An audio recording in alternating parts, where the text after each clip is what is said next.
За сайн байцгаана сонсогчдоо. За манай Белуга томруулын подкастын маань шинэ дугаар эхлэхэд бэлэн болоод байна. За тэгэхээр энэхүү дугаартай Ванди Монголиа гээд экспорт худалдааны компани гүйцэтгэх захирал Уянгага урьсан байгаамаа. За тэгээд сайн байна уу? Сайн байна уу. За тэгээд манай нөгөө энэ гол контентын гол зорилго нь гэвэл бизнес эрхлэгчтэй үндэсний үйлдвэрлэл бүтээгдэхүүн худалдаалдаг үйлдвэрлэдэг хүмүүстэй экспортыг хэрхэн хийдэг вэ? Талаар ноу хав туршлага хуваалцах зорилготой мөн дээрээс нь шинээр бизнес эрхлэж байгаа хүмүүст зориулсан мэдлэг боловсрол олох зорилготой тийм контент байгаа тийм. За тэгээд ямар ч байсан нөгөө бидний уламжлалт болоод хамгийн ихний асуулт бол за сүүлийн үед ер нь юу хийж байна гэдэг асуулт байгаа. Сүүлийн үед бол бид үйлдвэрлэгч нараа нэгтгэх гээл яваад байгаа гэсэн үг. Яг манай бизнесийн үндсэн бизнес маань бол ялтчгүй яг уулуурхай экспорт. Тэгээд бид юу хийдэг вэ гэхээр яг Монголоос үйлдвэрлэгч нарын бараа бүтээгдэхүүнийг аваад экспортлогч улсынхаа буюу Монгол улсынхаа бичиг баримт хил гайлын асуудлыг шийдээд за тэгээд тээврээ өөрсдөө бас хариуцаад тэгтээ яг манайх бол нөгөө яг тээврийн компаниуд шүү. Тээврийн компаниудыг гэрээгээд за тэгээд одоо Европын хил дээр хаваачаад тэнд яг Унгарт одоо манайх жишээ нэг компанитай Монгол бол Унгарт компани таахгүй. Тэгээ Унгарын компаниараа импортлогч улсынхаа хил гайлын асуудлыг шийдээд тэгээд тэндээ бид хэд агуулгатай 1000 м2 агуулга 500 м2 тийм шөөрөмтэй агуулгатай бид нар бараа буулгаад тэгээд тэндээсээ ер нь бөөний болон онлайн болон офлайн борлуулалтыг хийж. Бид нар 2021 онд байгуулагдсан. 2021 онд байгуулагдахдаа яг Монгол болон Унгар улсанд компани нээгээд тэгээд эхний удаа бид нэг трак ачаа буюу баг юм 20 тонн ачаа тэр дотор хивс агаан, ноос ноолор агаан, аршир агаан гэл нөө манай Монголын ялдчгүй сайн гэж хэлдэг бүтээгдэхүүнүүдийг аваад нэг трак ачаа явуулсан. Тэгээд ер нь бол яг ямар хөө төрлийн бүтээгдэхүүнүүд явуулсан бол харин хивс хивс ноос ноолор аршир гээ явуулсан байхгүй юу. Тэгээ нөгөө нэг Монгол Европ хоёрын хооронд худалдааны гэрээ байдаг. Тэн дээр 7500 бараа татваргүй оруулдаг. Бид гээд анхны ачлалтаар бол нэг 26 англи 230 бараа английн бараа ахгүй. Гэхдээ нэр төрөл нь бол нэг 5000 нэр төрлийн барааг бүгдийн татваргүй оруулсан юм. Тэгээ агуулгатай байршуулчаад цаашаага борлуулалт ихтэй бол нөгөө Европын холбооч өөр 27 улстай Унгар өөрөө ордог. Тэгэхээр Европын холбоонд ингээ борлуулалт ихтэй одоо би Унгартайгаа та өөрөө Германд байвал Герман вата төлчихвэл тэр үедээ л чинь экспорт хийж байгаа юм шиг ингээ явах юм тий. Нөтийн асуудлаа ингээ төлөө явдаг гэсэн үг. Тэгээд яг уу бид хэдий яг үйл ажиллагаа юм e-commerce байгаа. Дэлгүүр байгаа. Тэгээд нөгөө юу байгаа. Үс соёлын хасныг хажуугаар нь таниулчихгээд шоурум маань ер нь бол ийм Монголыг бүр ингээ яг ороод л ерөөсөө Монголыг харах боломжтойгоор бид ингээ тогтчлолтой хэлсэн. Тэгээ соёлын төв гэж бид хэд нэрлэдэг байгаа. Тэгээд Унгарын компанид байдаг учир нь юу вэ гэхээр ийм ээ. Монголоос одоо жишээ нөгөө e-commerce яхаар Монголын төлбөр тооцоо, Монголын шиппингийн асуудал гэд юмнууд байгаа. Тэгэхээр Унгарт бид нэр компани нээгээд бид хэд e-commerce нээхдээ Унгарын компани дансыг холбоцсон гэсэн. Тэгэхээр тэнд бол нөгөө Европын холбооны төлбөрийн системээр явж байгаа. Дээрээс нь shipping delivery-ийн систем бол яг тентхийн UPS-тэй гэрээгээд тэгээд 82% хөнгөлөлтөд бид нар хүнээр гэрээ ингээд Европ доторх shipping нь хямдхан одоо жишээ нь явдаг гэсэн үг. Зөв тэгэхээр тээвэр логистик нь бол бүр 82 хэрчэн одоо нэлийн 18% зардалтайгаар л явах юм шүү дээ. Тийм нэг зүг. Өмнө яг бид гэрээтэй байгаагүй төрүүжлээс гэрээ хийгээд тийм энэ ер нь бол тэнд ингээд бөөний болон retail гэдэг хоёр юм борлуулалт байгаа шүү дээ. Бөөний борлуулалт маань бол ингээд бөөнөр нь аваад тэндээ бизнес эрхэлдэг Монгол бараа зардаг хүмүүс авчдаг. Retail маань бол яг e-commerce дээр явдаг. E-commerce дээр явахдаа нөгөө ватын асуудал Унгар хамгийн одоо нөгөө татврын үед айгу бага гэдэг 9% аж ахуйн нэгжийн татвар. Эргээгээд нөгөө нөөт 27% битэх байхгүй. Тэгэхээр манай e-commerce дээр байгаа үнүүд жоохон үнэтэй харагддаг ер нь бол. Гэхдээ тэнд 27% ват шингэсэн үнэтэй. Тэгээ бид сүүд e-commerce дээр юу хийсэн бэхээр бөөний болон retail хоёулангийн авч болохоор тэгэхээр бөөнөр худалдан авалт хийдэг хүмүүс маань логинерыг нэвтэрч орлоо гэхэд бид нар вата асаад өчн нэмэх нь бараг 31% хөнгөлтөө санал болгох тий. Тэгэхээр Монголоос судалдаж авч байгаа үнээр Өнгөрийн агуулгаас ер нь санал баг өнгөрийн агуулгаас Монголоос авч байгаа үнээс хямдхан үнээр санал болгодог гэсэн үг. Тэгэхээр нөгөө шууд дундын зуучууд бизнес хийж болох нь ш тий. Та хэдээс аваад тий өнгөрөөс тий ер нь тий бөөний худалдаа авах гэдэг чинь тэр гэсэн үг. Тий. Тэгээ бид өөр нөгөө систем дээр юу шийдсэн бэ гэхээр Европын албаа чи өөрөө юм нөгөө нэг тийм нэхлэн мод бүртгэл татврын системүүд нь бүднэрээ дундайдаг байхгүй. Тэгээд өмнө нь одоо чин түрүү жил бидгээд яг VAT location based болгоод тэр нь юу вэ гэхээр та Германаас худалдаа авалт гэх юм бол 19%, Чехээс авах юм бол 21 гэдэг ч юм уу те. Ийм байдлаар бүх тохироонууд хийгдсэн юм тий. Тэгээд нэмэх нь шипингээ бид нар 82% болгоод хямдруулад тэгээ бөөний худалдаа авагч нар дараа талбарт гэдэг дараа талбартын тохироонуудыг бас ингээ оруулаад өгцөө. Тэгэхээр бас одоо вебээр болвол юу бөөний болон retail айл өнгөөр хийх бас боломжтой болж байгаа. Нэртэй вебсайт байгаа вэ? One Day in Mongolia цэг EU гэдгээр яг Европтой ашиглаж байгаа. Компанийн яг брендингийн сайтаар байгаа юм тий. EU гэдгээр тий Европын албаны доментэй. Одоо яг Монголд бидний цэг.com гэдгийг ерөөхдөө нэвтрүүлээд цаашаад явах гэдэг. Түрүү ярьсан ч тэр нэг өв соёлын холбогдлолтой бас бүтээгдэхүүний дэлгүүр байгаа гэжтэй. Тэр нь яг байршил нь хаана гэдэг вэ? Өнгөрөө яг Дебреценд байгаа. Тэгээ яг нөгөө одоо энэ өв соёлтой холбоотой юм чинь төрийн бус, ашигын бус ер нь үйл ажиллагаа дандаа байдаг.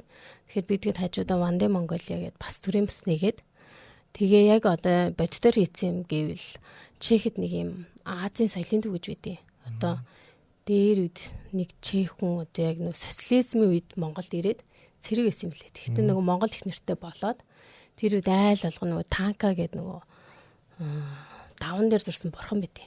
Тэрийг айгүй хямдхан худалдаж аваад Чехэд одоо 9 давхар юм усан санг Монгол танкануудад дүүргэсэн. Тийм Азийн соёлын төв байдаг байхгүй. Тэгээ тэр хүний ерөөхдөө цуглуулга тэгээд өөртөө нөгөө манай нөгөө нэг шашинтай буддисттай ер нь жоохон холбоотой. Тэгээд тэр одоо жишээ нь Азийн соёлын төв гэдэг төрлийн бүсийг жишээ бид нар хамтын ажиллагааны гэрээгээд Монгол соёл оюун санааны төв гэдэг нэрийг хүртэл Монгол болгож өөрчилсөн ийм ажил бас хийсэн байгаа. Нэлийн бас том өв соёлын ажлыг бол нэлийн том ажил хийгсэн юм байна. За тэгээд одоо шинээр одоо тий бас Европын зах зээл рүү бүтээгдэхүүн гаргахад тий гаргаж байгаа хүмүүс тий яаж одоо нөгөө анханасаа бэлтгэл ажлыг яаж хийж тий ямар процессор явж хэрэг хугацаа шаардагддаг байгаа вэ? Та хэдтэй хамтрахад тий? Хамтрахад бол асуудалгүй. Бид нар бол ийм л зүгээр зарчимтай ажиллаж байгаа. Үйлдвэрлэгч нар маань одоо гаргаж байгаа зах зээлээ айгуу сайн судлаад, хэрэглэгчээ айгуу сайн судлаад, за мэдээж тухайн улсын хууль, дүрм журм, зөвшөөрөл, сертификат гэдэг юмнууд байдаг. Тэгэхээр яг тухайлсан бүтээгдэхүүн дээрээ тэр бүх юмнаа авчих юм бол бид хэд эндээс гарцын ерөөхдөө мэдж байгаа болохоор тэр болгоныг хийгээд үйж байгаа. Тэгэхээр одоо та аймс үйлдвэрлэдэг хүн байлаа гэхэд би яг ийм аймс үйлдвэрлэдэг энэ маань ийм чанарын шаардлага хангацсан гэд бид хэдэд одоо үзүүлчих юм бол хамтын ажиллагааны гэрээ хийгээд ер нь бол яг өмнө бид нар худалдаж авдаг гэсэн. Бэлэн мөнгөөр худалдаж аваад тэгэхээр яг ихэ нөгөө хүмүүс чинь ашиг шингэсэн үн байгаа. Тэгээд тэрэн дээр дахиад бид нар чинь дундынхаа нөгөө зардал матлыг яагаад Европт авчиж зарах гэхээр амар үнэтэй болчдөг. Нуурнтэй бараг. Тэгээ бид нар чинь тэгтээ яг боломжоор л одоо Өнгөрийн агуулгаас бөөний худалдаа авалтан дээрээ Монголоос авч байгаа юм шигээр л битгэд аль боломжоор тэгж одоо нөгөө худалдаа авалт хийж явсан. Тэгтээ одоо болохоор яах гээд байгаа вэ гэхээр үйлдвэрлэгч нар маань хамтын ажиллагааны гэрээ хийгээд хэрэг боломжтой бол борлуулалтаараа тооцоо нээлж болно. Эсвэл хэдий нэг 5 ширхэгч гэсэн үг явуулаад тэр чинь юм бадан бид нар бол одоо юун дээр зөвшөөрлөлтэй байгаа гэхээр Монголоос гарахад бол асуудалгүй. Европ руу ороход бол нэлээ нөгөө нэг стандарт өндөр зөвшөөрөл өндөртэйдэг. Тэгэхээр бидгээд одоо бол Европын одоо 20 цэрийн юун дээр бүртгэл дээр бол 4 зөвшөөрлөөс 2-ыг авсан байхгүй юу? Ургамлын гаралтай болон малын гаралтай гэдэг ургамлын гаралтайд одоо энэ гэр мэр гэл энэ нөгөө модзодоор хийсэн бүх юм орчдөг байхгүй юу? Тийм ээ тий. Тэгээд малын гаралтай гэвэл одоо ноос, ноолуур гэл энэ бүх юм орчдөг. Тэгээд одоо манай яг агуулгад сүүлд бордоо очсон юм. Монгол бордоо 100% носон бордоо гэдэг Моблец гэдэг компанидаг. Тэгээд бидний зүгээр яг баримталж байгаа юм болохоор үйлдвэрлэгч нар маань өөрсдийнхөө нэрээр гараг. Тэгвэл эндээс гарахтаа хэдүүлээ нэгдээд нэг шипингээр тээвэр логистик ашиглая. очоод агуулга ашиглаад тэгээ борлуулалтын платформыг хамтдаа ашиглая л гэдэг ерөөсөө ийм үндсэн концепт л ярьж байгаа. Энэ бүгдийг одоо энэ айгүй амархан болгосон биз дээ. Одоо бид нэр одоо баг бэлэн юм дээр орох гэж байгаа юм биш үү үндэсний үйлдвэрлэгч нар одоо ярил. Энэ бүгдийг бий болгоход хэр хугацаа шаардагдсан юм бэ? Одоо бид 21 оноос хойш яг 4 жил. Тэгэхээр 4 жилийн хугацаанд баг энэ худалдааны одоо солиушн шийдэл те энэ процессинг одоо платформыг бий болгож байгаа юм биш үү те? Аха. Одоо тэнд хэр хэмжээний бүтээгдэхүүн байгаа вэ? Ер нь хэдэн SKU гэдэг. Одоо яг бол 20,000 гаруй бүтээгдэхүүн байгаа. Төрлийн бүтээгдэхүүн байгаа тийм. Нэр төрлөөр нь ярих юм бол нэг 280 нэмэх төрлийн бүтээгдэхүүн байгаа. Бүр одоо мастер категориор нь ярил 280 юм тий. Тий. Одоо 7500 төрөл юм байна тий. Би тэгэд одоо бол ингэсэн. Одоо зөвшөөрлийн үед гэх юм бол 36 английн 440 бараан дээр бол одоо ингээд татваргүй оролцсон. Тэгээд Европт бол яг 4 английн 745 бараан дээр оюуны өмч авцсан. Тэгээд Европ доторх одоо яг тэр Европын холбооныхоо системд одоо бүртгэлтэй болсон. Тэгэхээр татвар гайл гэд бүх юм маань бол нөгөө аль биес хуулийн дагуу явж байгаа. Тэгээд тэр нөгөө 20 цэрийн бүртгэл дээр бол 2 ангил дээр ингээд актив болгоцсон явж байгаа. Тэгэхээр Европын холбоонд борлуулах одоо бүх боломж бүх дэд экосистемийг бүрдүүлсэн. Одоо ганц юм яах вэ гэхээр Монголд байгаа үйлдвэрлэгч нар айгу сайн бараа хийгээд бараа маань өөрөө тийм зөвшөөрлөө авцсан, чанарын шаардлага хангацсан тийм байх юм бол бид эндээс одоо нөгөө хил гайлын ер нь бол бичиг баримт бүрдүүлэхээс эхлээд үйлдвэрлэгч маань бас ер нь бол бэрхшээлтэй тулгардаг. Тэгэхээр сая зөвшөөрлөө авцсан бидэртэй холбогдоод бид нар одоо бүх процессыг нь бол бэлтгэсэн байгаа экосистемийн хувьд гэж байна тий. Тэгвэл одоо юу ч мэдэхгүй бас хүн байгаа даа тий. Тэгвэл ямар зөвшөөрлүүдийг авах хэрэгтэй вэ? Одоо энэ ч гэсэн бар болгон дээр өөр гэсэн үг. Одоо нөгөө гоо сайхны хэмжээ кластер гэд би болгоцсон байгаа шүү дээ. Тэгэхээр за яг би нөгөө мэдж байгаагаар одоо жишээ нь бордоо арай. Бордоо болохоор малын гаралтай гэдгээ баталсан 100%. Тэгээд японочдод ерөнхийдөө юу яасан бэлээ. Одоо яг судалгаа бодлогын дээр нь хамтраад манай монголчууд одоо Монгол эрдэмтдтэй хамтраад гэсэн үг шүү дээ. Тэгээд өмнө нь энэ компани Германд гардаг гэсэн. Тэгэнгүүт яаж аах хэр малын гаралтай гэдэг нь өөрөө органик гэдэг зөвшөөрлөө авсан. Тэгээ бордооны үед болохоор нэг юм хідэн олон улсын компаниуд байдаг. Тэнд бүр баталгаа ажилтаа хийцэн. Гарсан улс олонныхоо лабораториор ороод шинжилгээнүүд авсан гэсэн үг. Сүүлд бидгээд нөгөө байгалийн бүтээгдэхүүн явуулсан. Эмэг бүгжээд шүү дээ. Тэгээ явуулахад нөгөө алт мөнгөний эдэл нь мөн үү гэдэг яг Монголоос бидгээд гарал үүслээ аваад одоо бүх юм ингээ Монголын мөнгө явуулж байгаа хэдий чиг тэдний нөгөө лабораториор ороод бас яг нөгөө тодорхойлогдох хэрэгтэй тийм ээ. Тэгэхээр нөгөө гаргаж байгаа бараа бүтээгдэхүүн болгон маань өөр. Шин чанараас орц найрлагаас ашиглалаа. Тэгээд одоо чинь Европт бол нөгөө сүүн бүтээгдэхүүн бол өөрөө нөгөө стратегийн бүтээгдэхүүн гэж явдаг болохоор сүүн бүтээгдэхүүн дээр нэлээд хязгаарлалттай нэлээд одоо чангал гэсэн үг.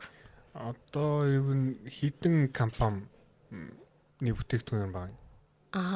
Унгарт бол 30 хэдэн компани бүтээгдэхүүн. Яг гэрээ хийсэн бидэд бол 130-аад компанитай хамтын ажиллагааны гэрээ хийсэн. Итгэвчтэй одоо үйл ажиллагаа тасралтгүй нийлүүлэлт хийж байгаа 30 хэдэн компани бараа бүтээгдэхүүн байгаа юм тий. Ингэж байгаа гэсэн үг.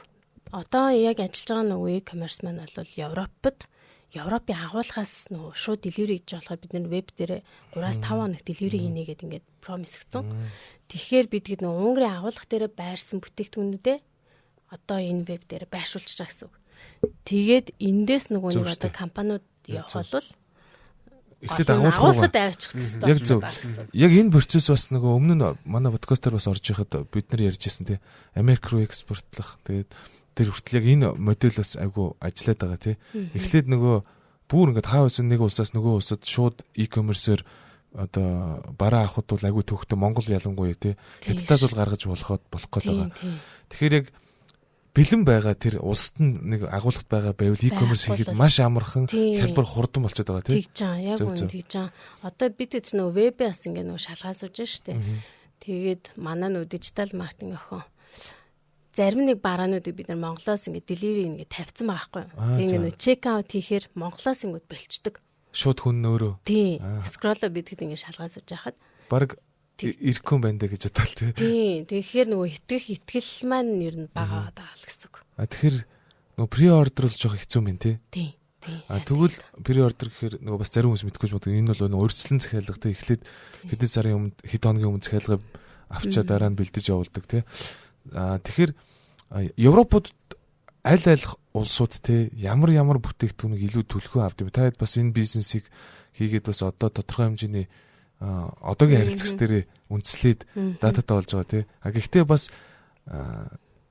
тэр интернет сайт байхгүй зүйлийг хүмүүс асуудаггүй, нэгтэггүй те тийм тохиолдол байдаггүй.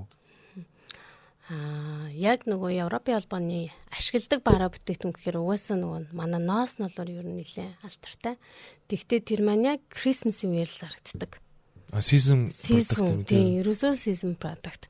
Тэгэхээр ерөөсөө нөгөө Christmas market-ийн үеэр л Christmas-ийн үеэр тэгээд нөгөө бөөний худалдаагч маань нөгөө Christmas market дээр л гарах гэж зарагддаг. Тэнгүүд арьс ширээ ер нь жоох хэцүү. Дээрээс нь нөгөө одоо нэг хэрэглэн байхгүй гэсэн юм тий. Хэрэглэн байхгүйгээс илүү манай Монгол бүтээгдэхүүнийг танихгүй байгаа, мэдгүй байгаа гэсэн үг. Тэгэхээр Европын хэрэглэгч нар мэддэг бүтээгдэхүүнээ авдаг. Тийм соёлтой, тийм хандлагатай гэсэн үг үү? Яг тэр биш. Одоо юу гэдэг одоо жишээ нь Бордо гэхэд Герман компани Германыхаа шашгийг наагаа зарж байгаа шүү дээ. Тэгэхэд бол тэндээ ингээд авахтарч байгаа байхгүй. Гадны юм гэдгээр л юм байна тий. Тийм, Монгол нэрээр гараад янгуу тэнд чинь нөгөө хүмүүс танихгүй байгаа болохоор манай бараа бүтээгдэхүүнийг авахгүй гэсэн үг. Тэгээд улсын брендинг бүр Монгол гэдэг шошгоноос болоод авахгүй юм биш баг тий. Яг Монголд үйлдвэрсэн болохоор тэрнээс бүтээгдэхүүн нь бол бас яг сонирхолтой юм байна тий. Заараа ичэндээ үйлхийн ч авчих штэ. Тэгмээд Монгол нөгөө нэр чинь нөгөө нэг ерөөсөө хүний нүдэнд ингээд хоногшоогүй танигдаагүй мэдхгүй л байна. Одоо энийг тэгвэл яавал одоо өөрчлөх ёстой бол гэж бодож байна. Би одоо ингээд ер нь бол нөгөө төрийн байгууллагууд байгаа тий. Танхим гэлээ одоо нөгөө манай экспортыг дэмжиж байгаа ITDM гээл төсөл агаад байгаа. Тэгээ бидний хувьд нөгөө нэг одоо энэ IT-ийн ч гэсэн дэд бүтцээ нэлээ одоо түрүү жил бидэд баг 3 системийг нэвтрүүлж байгаа хгүй. Одоо яг нэвтрэлтийн шилтэн дээр явж байгаа. Тэгээд тэр системээр яах гэдэг вэ гэхээр та надад 100 бараа өглөө тэрийгэ олон улсынхаа тээврийг ч гэсэн хянчин. Цаашаа яваад одоо Унгарын агуулгад хэд байна, Германы агуулгад хэд байна гэдэг ч гэсэн хянж болохоор тийм supplier портал хийж байгаа. Тэндээсээ одоо та зам бараагаа оруулаад зураг мөргийн ангуу шууд өөрөө e-commerce руу маань ороод ирнэ. Манай e-commerce руу. Тэгээд цаашаа ингэ зарагдангууд бид нар борлуулалтын хяналтыг бас хийж өгч болохоор. Тэгэхээр нөгөө нэг одоо яг энэ төслүүд маань илүү нөгөө IT талдаа онлайн дэлгүүрийг ингэж нээж өгнө мөгнгээд гэтэл чин та хэд өөрсдөө нөгөө нэг одоо IT-ийн хүмүүс дэлгүүр авч явах артлын e-commerce-ийн системүүдийг авч явах гэдэг өөрөө ингээ баг олон үний ажиллагаад ддаг. Тэгэхээр шин тэнд нөгөө энийг авч явна гэдэг баг маань ер нь жоохон хүрэлцэн мэт юм шиг байна. Тэгээ бас дээрэс нь бас хүний нөөц болон зардлын өртгийн хувьд айгүй өндөр байгаа тийм үнэлэмжийн хувьд цагийн үнэлгээ ч юм уу. Тэгвэл бас яг нэг онлайнаар ингээ зараа явж байгаа тийм өөр одоо нөгөө Монгол компани нь одоо тэрийг хийхээр мэдээж маш олон сар жил алдах гэдэг тийм. Тэгэхээр би тэгэд юу гэдэг аа гэхээр нэгэнт хийцэн юм чинь одоо ерөөсөө юун дээр л одоо хөрөнгө оруулах хэрэгтэй байгаа вэ гэхээр энд нөгөө бүтээгдэхүүн хөгжүүлэлт тахгүй. Зөв. Нийлүүл. Тийм. Тэгээ гараад тэнд одоо жишээ нь яг л Унгар бол Унгарын хүмүүстэн зориулсан маркетингийн төлөөр нь тий. Яг тэр хүнд нь ингэж таниулах нь амар чухал байгаа. Одоо бид эдийн ерөөсөө асуудал ерөөс тэр энэ бүтээгдэхүүн хөгжүүлэх гаргасан бүтээгдэхүүнээ тэр тухайн зах зээлд нь одоо таниулах, мэдүүлэх гэдэг ажил тэн дээр хөрөнгө оруулалтад нэлээд чухал болчиход байгаа. Сая тэгвэл одоо маркетинг дээр дэмжлэг хэрэгтэй. Тэгвэл одоо ямар дэмжлэг хэрэгтэй? Одоо чинь гадаад амьдардаг маш олон бас хүмүүс энэ Вандын Монголын төслийг мэдэхгүй явж байгаа тий. Уг нь бол маш тэр Европын улсад бас өндөр мэдлэгтэй туршлагатай залуучууд бас та хэдийн клиент болохоор харилцагчдын компанид нь ажилладаг ч хүмүүс бас байж магадгүй. Тэгэхээр та хэд маань тийм одоо маркетинга ямар саад бэрхшээлүүд тулгарч байна? Тэгээ ямар хүмүүстэй хамтрахыг хүсэж байгаа вэ? Одоо бид тэгээд нөгөө маркетинг аюу хэцүү байгаад байгаа зүйл нь юу вэ гэхээр Европын холбоо ч өөрөө ингээд улс олгон өөр өөрийн соёлтой. Ингээ Европ гэж хэлж ерөөсө болдгоо. Тэгмэд Унгар гэх юм бол яг Унгарынх нь одоо маркетингийнх нь эйженси өөрөө хүмүүсээ таньж байгаа, хүмүүсээ мэдж байгаа. Зах зээлээ хэрэглэж мэдж байгаа юм чинь тий. Тэнгүүд Унгарт нэг тустай эйженси ч юм уу тий. За Герман гэх юм бол Герман дахиад тустай. Англи гэхээр англи нь өөрөө тустай гэдэг. Ингээ баг улс болгоны маркетингийн зарчлагдаг чи өөр аим болж байгаа юм. Тэр маань жоохон нэлээ хөрөнгө оруулах шаардлагатай болж байгаа гэсэн үг. Тэгвэл яг одоо ингэдэг Эрдэнэ хевсийн хувьд бол хевсэн Диого гэдэг нөгөө зүүн Германы нэг юм сүлжээдэлгүүр дээ. 165 юм сүлжээдэлгүүрт зарагддаг болсон юм. Тэгвэл Эрдэнэ хевсэг дээр мэдгүй.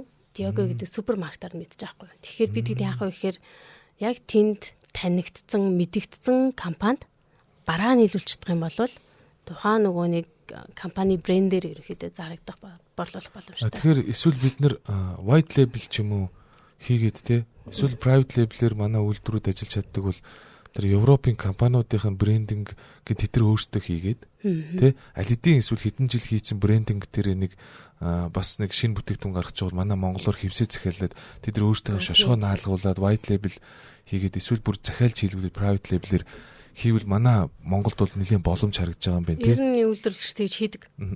За ямар хуу компаниуд ер нь яг гадны тэ захиалгаар бүтээгдэхүүнүүдийн нийлүүлж байгаа лээ. Одоо ноос налурж ер нь айгүй дийлэнх нь штэ. Тэгвэл гадаад дэд хүмүүс бас нэлийн шошгоо өгөөд тэгээд гадны шошгоор гадаадд жишээ зарагдаж байгаа манай ноос налурын бүтээгдэхүүн нэлээх. Энэ 2021 оноос эхлээд үйл ажиллагаа явуулж гисэн тийм. Энэ санаа нь юу н хаанаас гарсан? Яагаад юу н яг хийхэр болсон юм? Энэ юм учиртай. NCD group гэдэг тийм. NCD group-ийн Улаанбаяр захирал маань ер нь бол Улаанбаяр захирал одоо нөгөө одоо түүний гэр бүл гэх юм уу тийм. Бүгдээрээ яг Эрдэнэ твсийг 30 жил гадны зах зээл дээр ер нь бол гарах гэж нэлээ хүчин чармаалт гаргасан юм лээ. Тэгээ Улаанбаяр захирлын үед яасан бэ гэхээр ер нь үйлдвэрлэгч нар гадны зах зээл дээр гарч бүтээгдэхүүн хөгжинэ. Дээрээс нь нөгөө орлого нь нэмэгдэнэ. Тэгэхээр энэ зүйлийг заавал эхлүүлэх хэрэгтэй ингээд өөрөө яг 2021 онд санаачлаад тэгээд эхлүүлсэн. Тэгэхдээ бол яг л нөгөө нэг өмнөх зарчмаараа нөгөө бид нар худалдаж аваад тэгээд өөртөө ямаа игээд тэврээ игээд аваач нөгөө агуулгатай байршуулаад тэгээд яг ийм байдлаар явсан.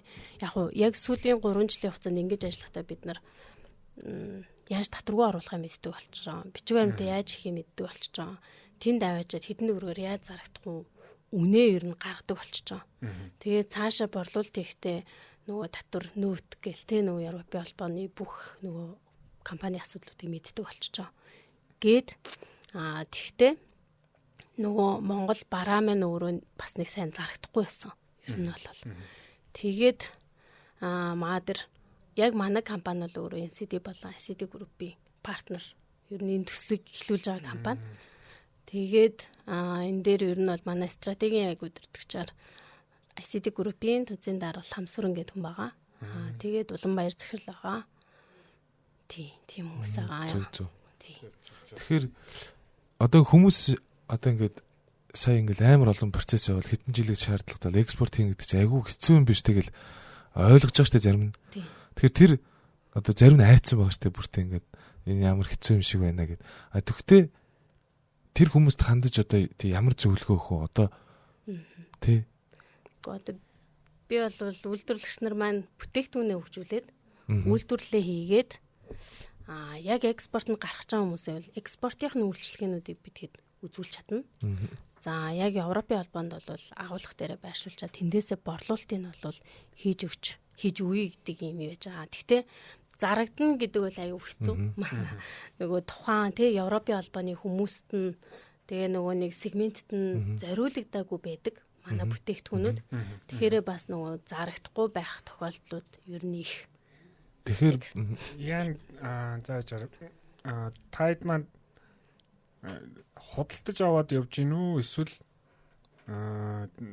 нөгөө нэг борлуулсны дараа төлбөрийн төлнө гэдэг чинь байж байгаа. Одоо эхлээд бид тэд нөгөө худалдаж аваа явуулдаг гэсэн шүү дээ. Тэгээд түрүүжлээс хойш бид тэд яг 10 сараас эхлээд бид тэд үйлдвэрлэгчд гэрээж эхэлсэн аахгүй. Ер нь хүмүүсийн хэрэгцээ шаардлага ямар байна гэд. Тэгээд дээрэс нь яг нөгөө үйлдвэрлэгч нар гэд хин ямар бараа бүтээгдэхүүн байгаад байгаа гэдэг бид нар бас зах зээл дээр мэдэхгүй байгааз. Тэгээ ер нь яг 100 гэрээтэй болъё гэд бид зориод яг 100 үйлдвэрлэгч нартай уулзаж явсан чинь эцсийн дүндээ дүгнэлт өгж гарсан бэхээр тэр хүмүүс гарцаа мэдгүй аюу гой бүтээгдэхүүн хийсэн хүмүүс ч байгаа. Хөгжүүлээгүй ч хүмүүс байгаа. Тэгээд мэдээж тийм удаас шигшгдэл явж байгаа. Тэгэхээр нөгөө бүтээгдэхүүнээ хөгжүүлээд тэгээд хөгжүүлэхдээ нөгөө яг жишээ нь Герман гэж байгаа бол Германы тэр зах зээлийн хүмүүст нь зориулаад Германыхаа хэрэглэгчийнхаа маркетинг одоо юу гэдэг нь тэр нөгөө хэрэглэгчтэй аягүй судлан зөв. Тэгээ Германыхаа хууль дүрм одоо ват такс гэл тэр бүх хууль тэгээ нөгөө гайлынхын зөвшөөрөл тэр бүх юмнуудаа судалсан байлаа зүг байдаг. Гэхдээ та бүхэн сая сонссон бах те экспорт хийх одоо ингээд 10 ажил байдаг бол тэрний одоо баг 7-8 мөн ажлын нь бол манай залуучууд аль хэдийн хийцэн байна. Туршлагатай байна. Зөвлөгөө өгчдөх юм байна. Тэгэхээр энэ одоо энэс битгий айгаарай л гэж хэлээ те. Юу гэхээр хамгийн хэцүү зүйлийг чи хийгээд өгсөн шүү. Одоо өөртөө яг хүнд ямар бүтээгдэхүүн зархаа өөртөө те одоо аялал жуулчлал очиж судалдаг ч юм уу эсвэл нөгөө ямар нэг харилцаа холбоо ашиглаад тэр Европт үүдэг монголчуудаас асуугаад лавлаад судалгаа аваад тэрэнд нь таарсан бүтээгдэхүүнээ үйлдвэрлэх чухал юм байна. Би маркетинг зүгээс бас асуухад бол уг нь бол яг бас хэрвээ яг иймэрхүү асуудалд байгаа компани юу ийм асуудал байвал нөгөө дагах стратегиэр ч юм уу эсвэл үйлдвэр бүтээгдэхүүнүүдийн яг ижил төстэй бүтээгдэхүүнүүдийг үйлдвэрлэх зах зээл дээр өршөлтдөн шүү дээ. Тэгэхээр нөгөө Германы одоо Монголтой ижлэхэн бүтээгдэхүүн үйлдвэрлэдэг компанитай өрсөлдөж ижлэхэн өртөг үнээрээ өрсөлдөх ч юм уу. Яг ижлэхэн ангууны хажууд байршуулах ч юм уу тий. Байршуултаа яг ижлэхэн хийнэ гэд. Тэгэхээр яг иймэрхүү тактикийг ер нь компаниуд ашиглаж ивүү. Одоо бид нар өөрсдөө юу гаргахаа юу хийхээ мэдэхгүй ч бол. Гэхдээ тэнцээ аль хэдийн манайхтай ижлэхэн төстэй бүтээгдэхүүн зарж байгаа компани шууд өрсөлдөгч болж орж ирэх боломж нь хэр байдаг вэ? За одоо наадах just хэлж мэдэхгүй байна. Ер нь бол. Одоо тэгвэл яг жишээ юм те хевс хийдэгтэй бид нар. Тэгвэл Унгарын бас нэг хевсний компани байгаа. За тэгвэл тэр хевсний компани хаагур заргаж байгаа ямар үнээр заргаж байгаа тэрний хажууд л манай хевс ивэл манай хевс чинь нөгөө хүн хоёр юм чи барьж үзээд айлан гайгүй л авчих шүү дээ. Үн нэмтхан байвал маркетинг хэрэггүйгээр бас нөгөө бүтээгдэхүүний чанарыг хөдөлж авна шүү дээ. Тэгэхээр тим юм дээр ер нь компаниуд ажиллаж гин үү эсвэл одоо харин наадхан дээр чинь би хэлээд байгаа нөгөө маркетингийн хүмүүс нь ч юм уу те нөгөө тийм дагаа борлуулалтын хүмүүс нь л аягүй чухал. Хевсний үед бүр ийм манай Монгол хевс чинь бүр 80-аас 100% баггүй юу? Органик. Одоо 80 гэдэг нь бол үлдсэн хувьд нэг будаг нийл юм орж байгаа. Тэгэхээр ийм цэвэр одоо 80-аас 100%-ийн юутай өрсөлдөх чадвартай бүтээгдэхүүн. Дэлхий дээр байхгүй. Уг нь л одоо тэр носон бордоо чинь 100% носон борд байхгүй. Дэлхий дээр өрсөлдсөн нөгөө Америкт гэж ярьсан шүү дээ. Америкт болон Монголд ингээд дэлхий дээр ер нь хоёрхан юм носон бордоо 100%. Нэг нь яг Америк, нөгөөх нь Монгол. Америк болохоор нөгөө фермийн мал аж ахуйтай болохоор бактеритай байдаг. Тэгэхээр экспорт болдгоо. Манай Монгол болохоор бэлчээрийн мал аж ахуйтай болохоор бактеригүй. Тэгэхээр экспортлж болдог. Гэт ингээд нөгөө давуу талуудаа ярахаар манай Монгол бүтээгдэхүүн сонгох мянган шалтгаан байна. За тэгвэл одоо тэжээ байгаа тэр хевсний компани тийм манайхаас чанар муутай хевсээ зараад мөнгө олоод хитэн тий сая евро олдог гэж болно тий. Тэгвэл тэр компани ч гэсэн бас бодно шүү дээ тий. Монгол руу захиалга өгөөд илүү чанартай хевсийг өөрийнх нь нэрээр зарахыг тий. Гэхдээ яг энэ шиг кейс явахын тулд одоо ямар та нар тэр тийм тохиолж ирсэн одоо гадаад хүнтэй Монголд яг захиалгаар миний бүтээгдэхүүн тэдэн мянган хийгдэж би худалдаж авъя гэсэн кейс. Одоо чинь Эрдэнэ хевсний хувьд яг сүүлийн 30 жил хүний хүслээр бүтээгдэхүүн хийж өгсөн байхгүй юу? Ер нь бол гадаадынхны Япончууд жишээ нь Япончууд зураг өгөөд яг ингмээрэн тэгмээрэн энэ шаардлагыг хангалттай. Одоо жишээ нь юу гэдэг Казахстанаас ч Оросоос ч яг тийм бүтээгдэхүүнээ тэгээд энэ шошгийг наагаатахаараа гэдэг өгдөг байхгүй юу? Ер нь бол тэгтээ яаж байгаа гэхээр зүгээр миний харж байгаагаар үйлдвэрлэгч нар экспортлогч улсынхаа л бичиг баримт гайлыг хийгээд өгчдөг. Тэгтээ Монгол зарж байгаа үнээр өгчдөг гэсэн үг. Өөрөөсөө хэрвээ яг тухайн зах зээлд нь авчиад цаашаа зарах юм бол үнэтэй зарах боломж нь байгаа. Тэгээд одоо чинь Улаанбаатар зэрэглэлийн хийснээр бол ингээ бид нар дандаа хүний имийг хийж ингээ сүүлийн 30 жил ажилласан. Захиалгаар хийгээл. Тийм, захиалгаар хийгээл. Тэгээ Монголын баг өртгөр хийгээл. Тийм. Гэтэл ингээд Монгол гэдгийг ингээ танихгүй. Эцсийн нүндээ нөгөө Монгол гэдгийг танихгүй. Тэгэхээр бид нар өөрсдөө юм Монгол гэдэг юм ер нь бол дэлхий дээр таниулахгүй бол цаашаа явах юм байна л гэсэн. Энд чинь нөгөө хятадуудтай Америк зах зээлийн бүх бүтээгдэхүүний хийж өгдөг нь байсан тий. Ингээд Америк гадны Англи тий Европын холбооны улсууд хятадаар хийлгүүлдэг байсан. Хятадууд бол зүгээр үг дуугүй хийгээл мөнгө авдаг байсан бол одоо хятадууд яаж авах вэ тий. Өөрсдөө үйлдвэрлэл брэнд бүтээгээд ингээд явж байна. Тэгэхээр яг саний Эрдэнэ твсдэр бол жишээ нь иймэрхүү ийм алсын хараа зориг хүсэл мөрөөдөл байгаа болохоор бид нар захиалгаар хиймээргүй байна. Урт хугацаанд брендинг бүтээмээр байна гэдэг л хүсэл эрмэлзэл байгаа юм гэж ойлгож шүү дээ. Тэгээл яг үйлдвэрлэгч нараас гадны зах зээл дээр олон жил бас тэгтээ тэр чинь нөгөө гадаадынхны захиалга орж ирэхээс нөгөө чанарын стандартууд тавигдаад бас үйлдвэрлэгч нар хөгждөг. Хөгждөг. За яг хоо миний зүгээр ойлгож байгаагаар бол нилээн нөгөө нэг юм чухал ажлыг бол танах бол хийгээд явчихж байгаа юм байна. Чи нөгөө нэг ямар ч тэнд Унгарт авчиж байгаа юм. Тэгээд тэр маркетингийн ажил гэдэг нь борлуулалт тэр ажил бол үйлдвэрлэгч болон хамтраад хийхэд явах тийм боломж байгаа юм байна гэж ойлголоо тий. Боломж байгаа. Тэгэнгუთ энэ дотор нөгөө нэг нөгөө үйлдвэрлэгч бол нөгөө нэг мөнгөөр нөгөө нэг баригдаж байгаа шүү дээ тий.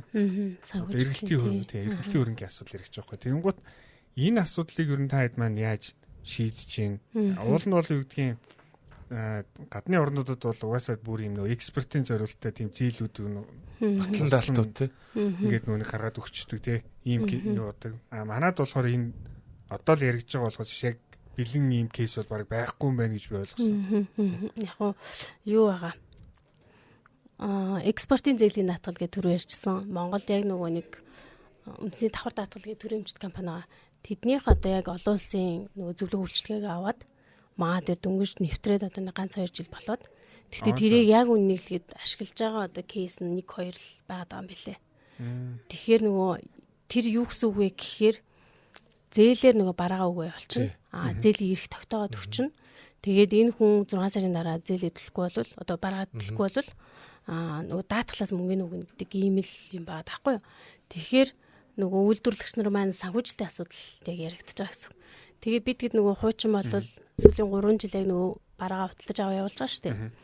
Тэгэхэд бол яг үйлдвэрлэгчтэй мөнгө өгчөж байгаа. Одоо бид гээд нөгөө айгүй ихээр нь болохоор бас худалдаж авах гэдэг бол тэгээ дээрэс нь нөгөө Унгарт аваачаад ер нь бол Унгарын төлбөр 90-180 явна гэдэг. Тэгэхээр нөгөө ингэж дотор цэглэгддэг хэвээр худалдаалах хэвээр. Тэрний дараа мөнгө өгдөг. Тэгэхээр бид нар ч тэндээ нөгөө эргэлтийн хөрөнгө маань ихсэл энд ч гэсэн ингээд санхүүжилтэхгүй. Тэгээ зарим нь тийж агуулгатай байгаа зардал өдөр болгон зардахгүй ингээд байж байгаа шүү дээ бас. Тэгэхээр бид нар чинь ингээд нөгөө санхүүжилтийн яг асуудал гарч ирж байгаа хгүй. Тэгээ бид сүүл ер нь үйлдвэрлэгч нартаа ингээд гэрээ байгуулад за борлуулалтаараа таад ингээд өнгөрийн агуулгаас ингээд зарах боломж байна. Тэр болгоно чи бид хийгээд ихдээ бид нар барыг худалдаж авчихдаггүйгээд. Тэгээ нилээд компани ер нь бол угаасаа хүсэл нь байгаа болохоор явуулсан. Тэгээд аваачаад одоо яг бид юу бодож ийн вэ гэхээр гадаад улсд бол энэ экспортын зээлийн татгал экспортын бүтээгдэхүүн айгүй хөгжсөн. Би одоо нөгөө гэр дээр л явах асуудал гарч байгаа. Гэр өөрөө жоохон үнэтэй бүтээгдэхүүн бид нөгөө орд гэрийн бүтээгдэхүүнийг ер нь бол гаргадээ. Тэр сая сүүл нөгөө Парисын олимпиад оролцсон 2 гэр байгаа штэ. Тэрий чинь яг орд гэр бүтээгдэхүүн гаргаад бид бүх тээвэр гайлын нөгөө үйлчлэгийг үзүүлээд Парист аваачаад тэр одоо яг Германы нөгөө хар модоо ойд дотор байгаа Штутгарт гэдэг газар. Тэр кампт худалдаж авсан байгаа тийм. Кампд яг бид ерөнхийдөө нөгөө герман хүмүүс түрдээ нөгөө Парисын олимпиад оролцсон болохоор бас зарчдаггүй. Бас нөгөө юу шингэцэн тий. Үнцэн шингэцэн. Орд гэрийн нөгөө гэр бүтээгдэхүүн өөрөө Германы технологиор нөгөө нэг юм угаа зүсэлтэй гэдэг гэсэн үг. Хан маа гэх юм да. Технологийн хувьд өөрөө инновац амар шингэцэн. Жишээ нь Европын ч өөрөө аяг өндөр штэ. Тэгэхээр метр 80-тай хаалгатай. Тэгэхээр тэр хэмжээгээр өндөр болчихно.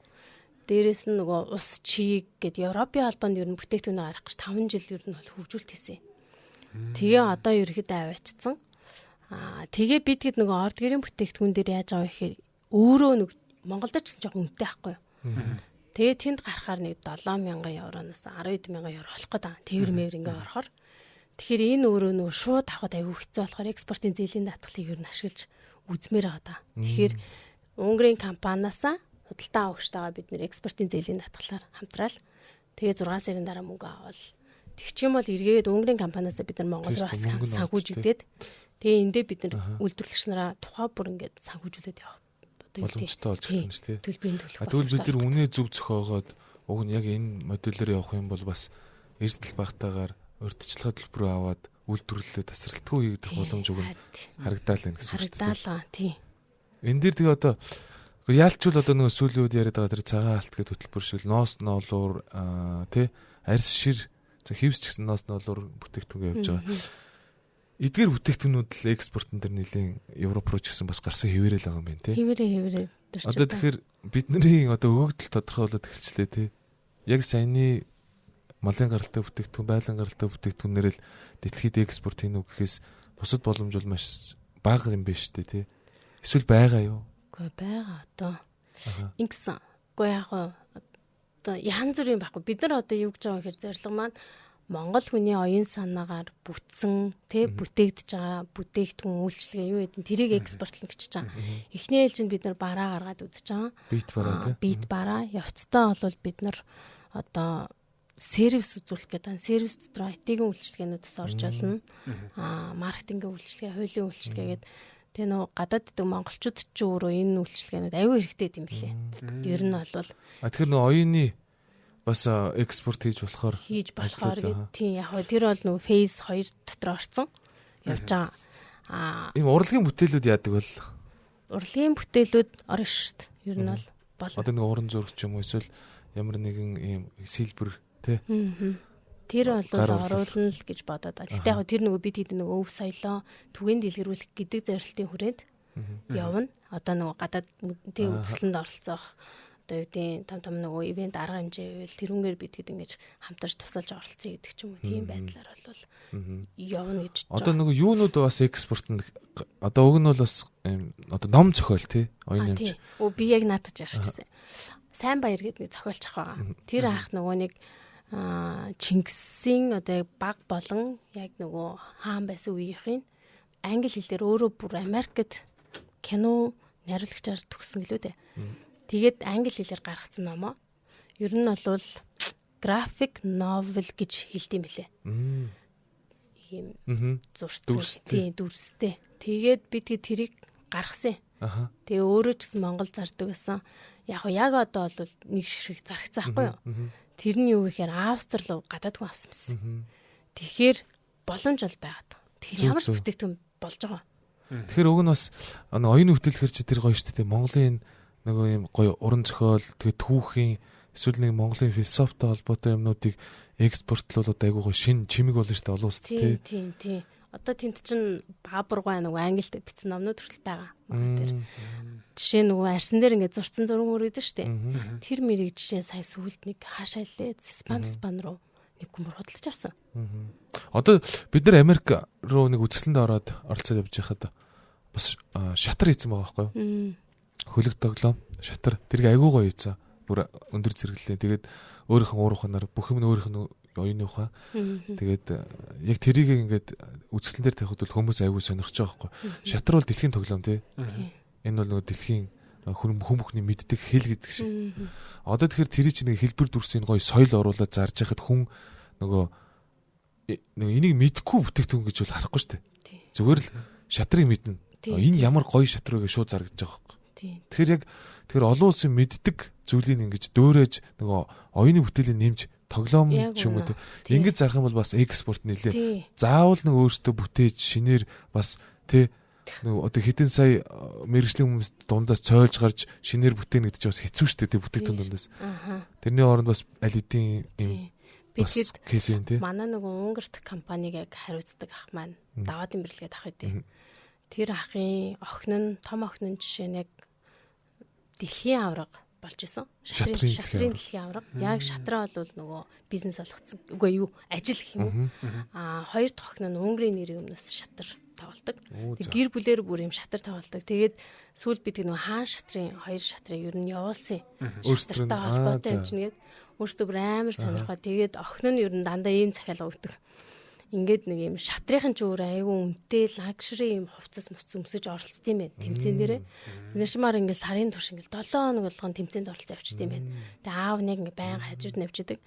Тэгэхээр ингээ өмсөж байгаа хувцсан чинь ноолор хувцас Гоё юник шатрын юм байж болох уу? Ингээл нөгөө шатартай холбоотой коллекшн ингээ гаргаад өгөөч гэгээд яг би тэд нөгөө артлын жоохон процессын ажил одоо яг нөгөө системтэй маш том маркетинг сурчлагыг хийж өгөх гээд шүү дээ тэр хүн. Тэгж байгаа.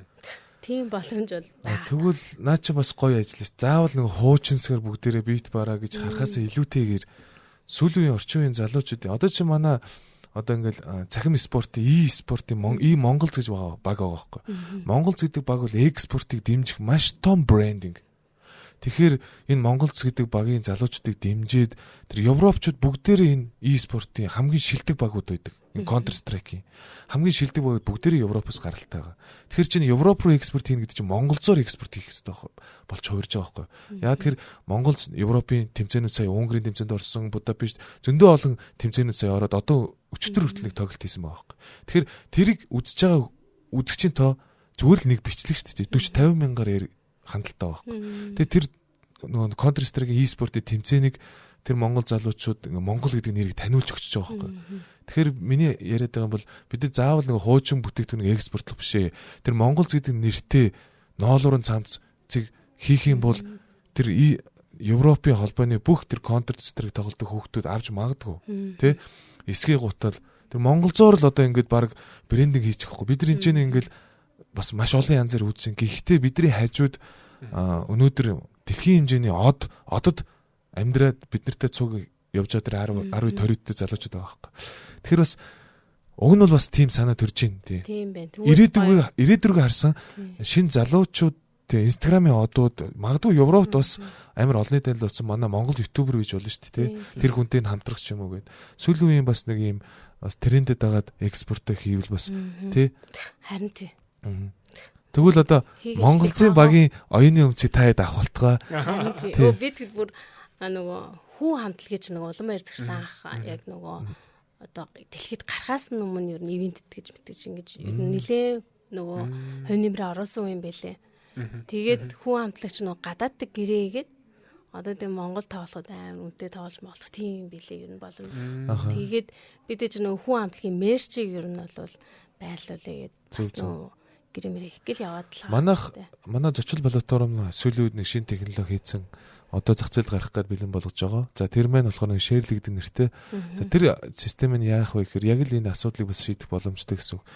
Ер нь гадаад байдаг монголчууд бүгдээрээ Монгол бараа бүтээгдэхүүнээ танаа одоо манай платформ дээр бараа бүтээгдэхүүнийг худалдаж авахт нь линк гаргаж өгөөд affiliate marketing хийгээд тэнцэнээсээ цалин урамшуул авдаг тогтолцоог бид нар хийсэн байгаа. Тэгэхээр манай энэ систем ч гэсэн одоо гадаад байдаг монголчууд ажиллаад экспортод маш том төлөв зөвлөгөө гэж харж байгаа. Тэгэхээр гадаад байдаг монголчууд бүгдээрээ гадаад хүмүүст линкээр сурчлагаагаа дамжуулаад Эрдэнэ твсч бай, тэ ноолор хувцч бай зарахад тэр ширхэг болгосон зарагтнаас нь хувь өхөн тэр монгол хүнд. За яг энэ системийг бид нар одоо нөгөө програмыг хөгжүүлж явж байгаа. Тэгэхээр магадгүй бас танаа энэ One Day Mongolia гэдэг e-commerce-тэй ч холбогдоод гадаад байдаг монголчууд гэсэн та хэд экспортыг дэмжих бүрэн боломжтой гэж харж байгаа. Тийм байна. За тэгэхээр яг энэ хүчүүл яг борлуулалтын маркетинг гэдэг хүчүүл бид нар зүгээр хамтдаа нэгтгэл ёстой асуудал одоо. Тэрнээс бид нар бүх юмаа өөрсдөө хийх боломж ер нь бол resource хязгаарлалт нь болохоор хэцүү. Тэгэхээр өөрөөсдөө байгаа үнцний хуваалцаж хамтдаа асуудлыг шийдэж ашгаа хуваая гэж байгаа шүү дээ. Яг үнэ харин бид хэд ч гэсэн ер нь хамтрий гэдэг яг юунд орж байгаа. Тэгээ бид сүүлийн нөгөө ачлалтаа нэг 12 сард хийсэн нэг трак гэд өмнө нь нөгөө өөрсдөө яг худалдаж аваа явуулдаг гэсэн бол тэрнээр бид нар тээврийн компаниас жишээ нь үн авахд 4 тонн дээр бид 27 сая төгрөг төлжсэн бид байхгүй. Тэгээ яг сүүлийн тэр 12 дээр бид ер нь бол 100 компанитай гэрээ хийгээд ер нь нэгдээд гарыг гэдэг концепттэй гаргаад тэгэхэд болвол тээврийн зардлыг 1 кг 8 дахин бидэд бууруулж чадсан. Ер нь бол тэгэхээр нэгдчихээр үр дүн гарч ийн тий. Нэгдчихээр үр дүн гарч гисэн. Бид нар чинь нэг трак байнга ингээд дүүргээд байна гэдэг аяг хэцүү шүү дээ. Тэгээд нийлээд хэдүүлээ дүүргээд тэгээ гараа явъя гэхэд нэг ширхэг бараан дээр ногдож байгаа үн айгүй хямдхан болсон. Тэгэхээр нөгөө нэгдэх гэдэг чинь өөр айгүй чухал аа. Тэгээ нөгөө бид нөгөө нэгдээ гэдэг концепт нь ерөөсөө shipping очоод агуулга тэгээ платформ шеэрлээ. Ер нь бол Монгол бараа үнэтэй зарагддаг. Учир бол shipping үн айгүй үнэтэй. Манай Монголоос энэтигээс одоо Европ руу $900 900 еврогоор shipping хийдвэл манай Монголоос €9,000. байдаг. Энэ итгэргүү дүүл гарах хэрэгтэй шүү. Тэгэхээр чинь энэ тийг яваад тэндээсээ хангах юм байлах юм даа. Тэгэхээр ижлэг болчихсон. Тэгэхээр яг нэг зах зээлээ яг үнэн ингээд бие нэг ингээд бариад яг зах зээлийнх юугаар явж гин гэсэн шүү дээ. Тий, харин. За одоо тэгвэл юу вэ? Бүгдээрээ нэлээд ярилцлаа. Тэгээд одоо сүүлийн асуулт хариултуудыг бас руугаа орё доо. Тэгэхээр өөрөө чинь зүгээс бас хэлмээр байгаа зүйл байвал бас хэлж болно. Тэгээ миний хувьд бол бас хангалттай бас олон мэдээллүүдийг хүмүүст өгч чадсан гэж бас бодож байна тий. Би тэгэд одоо ер нь бол Европ руу нилээ юугаа одоо нөгөө экосистем хөгжүүлээд явж байгаа. Дээрээс нэмээд бид нөгөө одоо Казахстанд дэлгүрт болж байгаа. Вау. Монголд Казахстаны Алматид яг хотын төвд нэг 300 м квадрат 600 м квадрат хоёр байгаад нэг нь нөгөө Coin Casa гэдэг дэлгүүр манай Монголд итгэдэг Италийн франчайз. Нөгөөх нь манайх ингээд зэрэгцээд бидэд нэг дэлгүүрт болж байгаа. Монгол болохоор нөгөө Чингисийн музей хойно бас нэг дэлгүүрт болж байгаа. Тэгээ яагаад энэ Монгол дэлгүүрээ нээж байгаа гэхээр эхлээд Монголдо ядаж ирж байгаа жуулчтай танигдах хэрэгтэй байна гэд. Тэгээд яг Чингисийн музей ч өөрөө нөгөө жуулчтай очдог цэг болохоор тэрний хойно бид дэлгүүртэй болж байгаа. Тэгэхээр тэн дээр ер нь бол хамгийн эхлээд үйлдвэрлэгчний бараа бис. Тэгээ эндээсээ яах вэ гэхээр одоо манай нэг өөр нэг төсөл байгаа гэр букинг гэд бид ер нь хамттай. Тэгтээ яг тусдаа аппликейшн мөртлөө хамттай. Тэр нь яах вэ гэхээр монголч нөө 250 мянган малчин өрх байгаа. Тэгээд гадаадад бас гэр кампууд байдаг. Тэгэхээр гэр гэдэг бүтээгдэхүүнийг өөрөө стратегийн бүтээгдэхүүн болоод гадны зах зээл дээр таниулъя, дотооддоо болохоор аялал жуулчлалаа хөгжүүлэхээр энэ гэр букинг гэдэг системийг ер нь бол нэвтрүүлж байгаа. Гоё систем байна тий. Тэр яах вэ гэхээр малчин айл болгон хажуудаа нэг гэр илүү гэрээ одоо бүртгүүлчих болно. Эсвэл нэмэлтээр гэр аваад жуулч аваа. Тэр захиалгыг хийж өгнө. Тий. Одоо нөгөө Airbnb шиг кодтай дээ шүү дээ. Яг тэрэн шиг гэр дээр тэр кодыг шийдчихэж байгаа. Тэгээд одоо та нэг дорч гэдэг айлд ингээ очлоо гэхэд цагаан идэ авч болно. Одоо тэр аяга үзэр үйлчлэгээ үзүүлж болно. Тэгээ явахдаа та рейтинг өгчнө. Тэгээд та жишээ нэг хүн дээр бол ахад аяга онцгүй байх юм бол бас нэг бага рейтинг өгөөд ийм байдлаар яг нөгөө hospitality-г тий аялал жуулчлалтаас нэлээ хөгжүүлэх юу явж байгаа. Тэгэхээр нөгөө герман өөрөө байх юм бол дотор нь Монгол бараа байршуулах боломжтой болчихж байгаа. Хевсээ байршуулчихна. Тогтцолтой монголоор игээл тий. Надруу өнжлөө байршуулчихна. Эсгээ таавчгаа байршуулчихна. Вау, наач гоё шийдлээ. Тэгээ бид дотоодын борлуулалт руу нэг яг энэ нэг юугаар орох гээд явж байгаа. За. Ямар ч хэлсэн бэлуга томруулцгаая. Бүгдээрээ зах зээлээ томруулъя. Мөн дээрээс нь валют оруулж ирье гэдэг зорилгоор энэ хөө сайхан зүйтэй мэдээллийг өгсөн Monday Mongolia-гийн уянга захиралтай маш их баярлалаа. За тэгээд нийт сонсогч нартай бас баярлалаа. Манай бэлуга томруулъя подкастыг хамтран хөтлсөн Төмнаас зочин уянга за Батилэг хөтлөгч миний би өнөөдөр та бүхэндээ Унгарийн гэдэг улс руу бараа бүтээгдэхүүн хэрхэн экспортлох талаар өөрсдийнх нь мэдлэг туршлагаа хуваалцлаа. За тэгээд цаашдын ажил үстэн амжилт хүсье. Тэгээд удахгүй бас бид нэр өөр шин зүйлээр дахиж уулзах ерөөлийг төшүүлье. За баярлалаа. Та бүхэн ч гэсэн ажлын амжилт хүсье. Баярлалаа. За баярлалаа.